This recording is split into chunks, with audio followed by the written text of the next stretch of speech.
नमस्कार दोस्तों, बुनियाद एजुकेशन हब में आपका स्वागत है। दोस्तों, पाचन तंत्र वाला चैप्टर चल रहा था, तो पाचन तंत्र की मैंने शुरुआती जानकारी को बता दी थी और फिर कल मैंने आपको जो दांत के बारे में बता दिया था। ठीक है, आज अपन जीभ और लार के बारे में देखें कि जीभ और लार का अपने शरीर में क्या कार्य है। ठीक है, तो अपने हेडिंग डालते हैं कि मुख गुहा में पाचन। सबसे पहले हेडिंग क्या हो जाएगा, वो हो जाएगा मुख गुहा में पाचन। मुख गुहा में पाचन, ठीक है, या अपन कहें कि मुख गुहा में भोजन का पाचन। ठीक है, तो दोस्तों मुख गुहा के बारे में मैंने आपका बताया था कि मुख में जीभ भी है, जीभ, दांत और लार, ये सभी जो क्या है मुख में पाई जाती है और ये भोजन के यांत्रिक पाचन में क्या होता है, सहायक होता है। ठीक है, तो मुख में मैंने आपको क्या बताया था कि मुख में एक तो दांत, ठीक है, दूसरी हो जाएगी जीभ, क्या हो जाएगा, जीभ और लार। ठीक है, और इन तीनों का भी क्या है, भोजन के पाचन में बहुत बड़ा योगदान होता है। ठीक है, तो दांत के बारे में तो मैंने आपको बता दिया था। ठीक है, तो आज अपने क्या हो जाएगी, आज हो जाएगी जीभ। आज और अपना कौन सा हो जाएगा, जीभ। तो दोस्तों आपको याद रखना कि भोजन के यांत्रिक पाचन के लिए दांत के साथ साथ जीभ भी क्या होती है, सहायक होती है। ठीक है, तो जीभ के बारे में आप याद रखना कि जीभ एक पेशीय संरचना है। कैसी संरचना है, पेशीय संरचना। तो आपको याद रखना कि जीभ एक पेशीय संरचना है। ठीक है, क्योंकि ये पूर्ण रूप से मांसपेशियों से बनी हुई संरचना है और इसीलिए इसे अपन क्या कहते हैं, एक पेशीय संरचना है। ठीक है, अब जीभ का ये जो जीभ है और इसका अपने शरीर में कार्य क्या है। ठीक है, ये मुख में इसका कार्य क्या है, तो दोस्तों ये क्या है, भोजन को निगलने, ये भोजन को क्या है, निगलने। ठीक है, इसके अलावा हमें जो स्वाद, जो भोजन का जो स्वाद है उनका ज्ञान कौन कराती है, जीभ कराती है। इसके अलावा जो भोजन होता है इसको गति प्रदान कौन करता है, भोजन को गति प्रदान कौन करता है, तो जीभ करती है। तो आप याद रखना जीभ का कार्य है भोजन को निगलने, स्वाद का ज्ञान। ठीक है, और ये क्या करती है, भोजन को गति प्रदान करती है। ठीक है, अब देखिए कि जो जीभ है इसका अध्ययन विज्ञान की किस शाखा के अंतर्गत किया जाता है। तो आपको याद रखना उस शाखा का क्या नाम है, तो उस शाखा का नाम, तो आपको याद रखना उस शाखा का नाम है ग्लोसोलॉजी। क्या हो जाएगा, ग्लोसोलॉजी।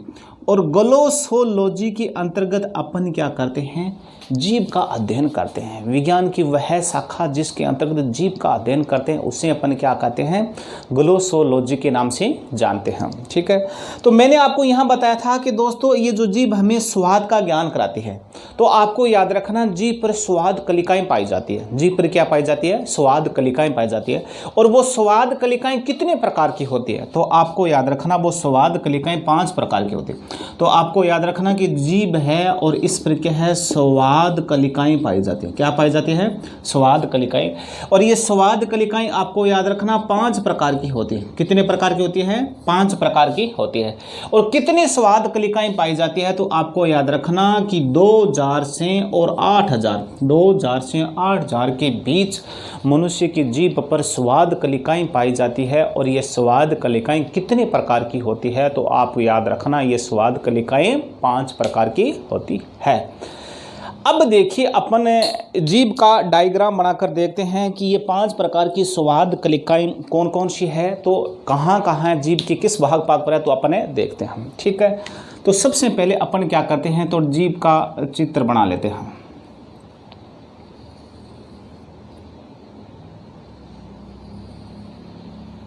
इस प्रकार से जीभ का क्या हो जाएगा, ये चित्र हो जाएगा। तो देखिए दोस्तों कि ये जो जीभ है इस पर स्वाद कलिकाएं कहाँ कहाँ पाई जाती है। सबसे पहले आपने देखा होगा कि अपन को मीठा अगर चखते हैं तो सबसे पहले अपन जीभ का अग्रभाग निकालते हैं। या फिर दोस्तों आपने देखा होगा कि अपन कोई दवाई या टेबलेट लेते तो टेबलेट अपन के पीछे रखते हैं, क्योंकि टेबलेट कैसी होती है, कड़वी होती है। और कड़वे स्वाद की कलिकाएं कहाँ होती है, जीभ होती है। या फिर दोस्तों आपने देखा होगा कि अपन जो खट्टाई का नाम लेते हैं, खट्टाई नाम दे लेकिन अपन दोनों साइड से लार निकलने लगती है या स्रावित होने लगती है। तो अब अपन इस उदाहरण के तौर पर मैंने आपको बता दिया कि ये स्वाद कलिकाएं किस प्रकार है या कहाँ है। तो आपको याद रखना कि ये जो जीभ का जो अग्रभाग है ना, ये जीभ का अग्रभाग है, ये जीभ का जो अग्रभाग है और इस अग्रभाग पर आपको याद रखना मीठे स्वाद की कलिकाएं पाई जाती हैं। जीभ का जो आगे भाग है इससे किस प्रकार की कलिकाएं पाई जाती है? मीठे स्वाद की कलिकाएं पाई जाती है। अपन कोई भी मीठे को पता लगाते हैं तो जीभ का अग्र भाग है निकालते हैं, ठीक है। फिर ये जीभ का जो ये पार्श्व भाग है, ये जीभ का पीछे का भाग है, पीछे मतलब पश्च, ये जो जीभ का जो पश्च भाग है ये हमें क्या करता है? कड़वे, यह क्या है? कड़वे या तीखे स्वाद का ज्ञान कराती है। जीभ का जो पीछे का भाग होता है ना, वो हमें कड़वे और तीखे स्वाद का क्या करती है? ज्ञान करवाता है, ठीक है। फिर देखिए कि जीभ का जो पार्श्व भाग है, जीभ का जो पार्श्व भाग है, और जीभ के पार्श्व भाग में आपको याद रखना खट्टे स्वाद की कलिकाएं पाई जाती है। क्या पाई जाती है? तो आपको याद रखना कि जीभ का जो पार्श्व भाग है ना, तो खट्टे स्वाद की क्या पाई जाती है? कलिकाएं पाई जाती है। खटाई का नाम सुनते हैं अपन दोनों ओर से, यहाँ से अपन महसूस होता है कि लार स्रावित हो रही है। तो खट्टे स्वाद की कलिकाएं हैं जो जीभ के पार्श्व भाग पर, मीठे स्वाद की जीभ के अग्र भाग पर, और कड़वे स्वाद की जीभ के पश्च भाग पर, ठीक है। अब देखिए जीभ के अग्र पार्श्व भाग पर, जीभ के अग्र पार्श्व भाग पर नमकीन स्वाद की कलिकाएं पाई जाती है। तो आपसे पूछ ले जाएं कि नमकीन स्वाद की कलिकाएं जीभ पर कहाँ पाई जाती है? तो जीभ का जो अग्र और जो पार्श्व भाग है, जीभ का जो अग्र और पार्श्व भाग है, यहाँ आपको याद रखना नमकीन स्वाद की कलिकाएं पाई जाती हैं, ठीक है। फिर मैंने आपको बताया था कि दोस्तों स्वाद कलिकाएं 5 प्रकार की होती है। तो यहाँ कितने प्रकार की है? 4 प्रकार की। अब जीभ का जो मध्य भाग है, जीभ का जो मध्य भाग है, यहाँ सभी प्रकार का स्वाद पाए जाते हैं। जो सभी प्रकार के जो स्वाद की कलिकाएं हैं या सभी प्रकार का जो स्वाद है, तो वो आपको याद रखना जीभ के मध्य भाग पर पाए जाते हैं। जैसे अपन बात करते हैं प्याज, जैसे क्या हो जाएगा? प्याज और लहसुन, प्याज और लहसुन आदि की जो स्वाद की कलिकाएं हैं वो जीभ के मध्य भाग पर पाई जाती है। ये हो जाएगी दोस्तों जीभ वाली संरचना, ठीक है।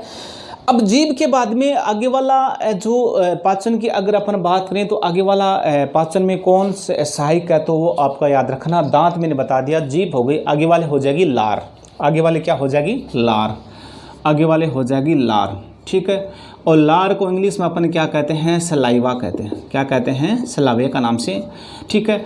तो आप याद रखना दोस्तों, मनुष्य में 3 प्रकार की लाल ग्रंथियां पाई जाती है।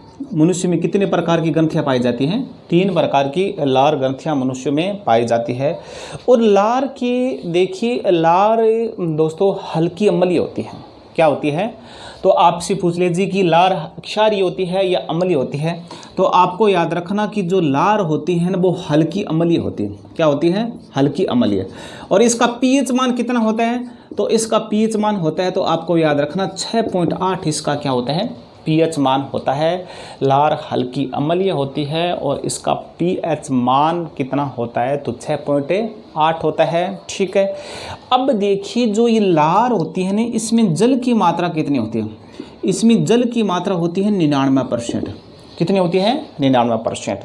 और एक स्वस्थ मनुष्य प्रतिदिन कितनी लार उत्सर्जित करता है या कितनी लार निकलती है? तो आपको याद रखना 1 लीटर से और 1.5 लीटर, 1 लीटर से और 1.5 लीटर लार प्रतिदिन एक स्वस्थ मनुष्य क्या करता है? स्त्रावित करता है। और वैसे दोस्तों लार भी जो स्त्रावित होने की जो क्रिया है मनुष्य के स्वास्थ्य पर निर्भर करती है, ठीक है। अगर रोगी है तो इसमें कम स्त्रावित होगी, ठीक है। अगर मनुष्य स्वस्थ है तो स्वस्थ मनुष्य में आपको याद रखना 1 लीटर से 1.5 लीटर के बीच प्रतिदिन क्या करती है? लार स्त्रावित होती है, ठीक है। फिर देखिए कि जो ये लार है, लार का कार्य क्या है? लार का कार्य है, देखिए लार का क्या कार्य है? लार का कार्य है भोजन को चीकना एवं घुलनशील बनाना। लार का कार्य के बारे में अगर बात करें तो आपको याद रखना लार का कार्य है भोजन को चीकना एवं घुलनशील बनाना। क्या बनाना? घुलनशील बनाता। अब भोजन चीकना किसकी वजह से होता है?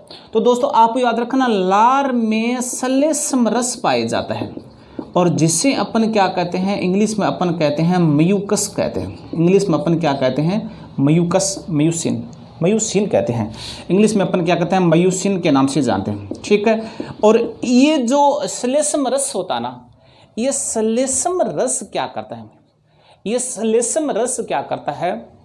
और जिसकी वजह से क्या होता है कि भोजन चिकना होता है। भोजन को चिकना और घुलनशील कौन बनाती है, तो आपको याद रखना लार बनाती है। इसके अलावा लार क्या करती है, अपने मुख की सफाई करती है, अपने दांतों की सफाई करती है, अपने जीभ की सफाई का कार्य भी कौन करती है, तो आपको याद रखना लार करती है। ठीक है। फिर मैंने आपके शुरुआत में बताया था कि दोस्तों कि जो भोजन की जो पाचन की जो शुरुआत होती है, भोजन की जो पाचन की शुरुआत होती है वो कहाँ से होती है, मुख से होती है। ठीक है। और मुख से भोजन की पाचन की शुरुआत किस प्रकार होती है वो आप देखिए। अब जो लार है, तो लार में आपको याद रखना 2 प्रकार के एंजाइम पाए जाते हैं। कितने प्रकार के एंजाइम पाए जाते हैं, तो आपको याद रखना 2 प्रकार के एंजाइम पाए जाते हैं। अब 2 एंजाइम कौन सा है, तो एक तो है टाइलिन। क्या है, टाइलिन। और ये टाइलिन क्या है, एक पाचक एंजाइम है। कैसा एंजाइम है, पाचक एंजाइम है, जो लार में पाया जाता है, जो भोजन के पाचन में क्या होता है, सहायक होता है। ठीक है। अब टाइलिन के बारे में देखिए, टाइलिन क्या करता है कि भोजन में जो स्टार्च होता है, स्टार्च जिसे अपन मंड कहते हैं, जिसे अपन क्या कहते हैं, हिंदी में क्या कहते हैं, मंड कहते हैं। स्टार्च का पाचन कौन करता है, टाइलिन करती है। टाइलिन एंजाइम क्या करता है, मुख में और स्टार्च का पाचन करता है। अब देखिए आपसे आपके दिमाग में कि सर स्टार्च क्या है, तो आपको याद रखना स्टार्च एक कार्बोहाइड्रेट का ही प्रकार है। ठीक है। और स्टार्च सबसे ज़्यादा किस में पाया जाता है, तो आपको याद रखना चावल में पाया जाता है। ठीक है। और स्टार्च का पाचन कहाँ होता है, तो मुख में होता है। कौन सा एंजाइम करता है, तो आपको याद रखना टाइलिन एंजाइम में करता है। ठीक है। अब दूसरा एंजाइम कौन सा है, दूसरा एंजाइम है लाइसोजाइम। कौन सा है, दूसरा एंजाइम कौन सा है, तो वो आपको याद रखना वो हो जाएगा लाइसोजाइम। और ये लाइसोजाइम एंजाइम क्या करता है कि जो भोजन के साथ जो हानिकारक जो जीवाणु आते हैं ना, और भोजन के साथ जो हानिकारक जीवाणु आते हैं उनको नष्ट करने में कौन सा एंजाइम सहायक होता है, तो आपको याद रखना लाइसोजाइम। ठीक है। ये हो जाएगा दोस्तों जीभ और लार वाला चैप्टर कंप्लीट। ठीक है। और जो भोजन भोजन की जो पाचन की शुरुआत होती है तो मुख से होती है, तो मैंने आपको बता दिया ये टाइलिन एंजाइम में करता है। और ये भी इम्पोर्टेंट चैप्टर है, तो आपको याद रखना जीभ का अध्ययन को क्या कहते हैं, ग्लोसोलॉजी कहते हैं। जीभ एक पेशीय संरचना है, भोजन को निगलना, ठीक है, स्वाद का ज्ञान, ठीक है, भोजन को गति प्रदान करना आदि कार्य किसका है, जीभ का है। जीभ पर 5 प्रकार की स्वाद कलिकाएं पाई जाती है। ठीक है। 5 प्रकार की स्वाद कलिकाएं होती है। ठीक है। और कितनी स्वाद कलिकाएं पाई जाती है, तो 2000 से 8000 के पीछे स्वाद कलिकाएं पाई जाती है। और स्वाद कलिकाएं कहाँ कहाँ पाई जाती है, तो ये मैंने आपको बता दिया। फिर लार के बारे में आप याद रखना कि लार मनुष्य में 3 प्रकार की लार ग्रंथियाँ होती है। ठीक है। और लार हल्की क्या होती है, अम्लीय होती है। इसका पीएच मान 7.8 होता है।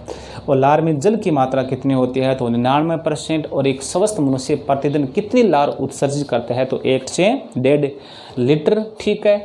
और लार में 2 प्रकार के एंजाइम पाए जाते हैं, जिसको अपन क्या कहते हैं, जिसको अपने क्या कहते हैं, ये तो टाइलिन।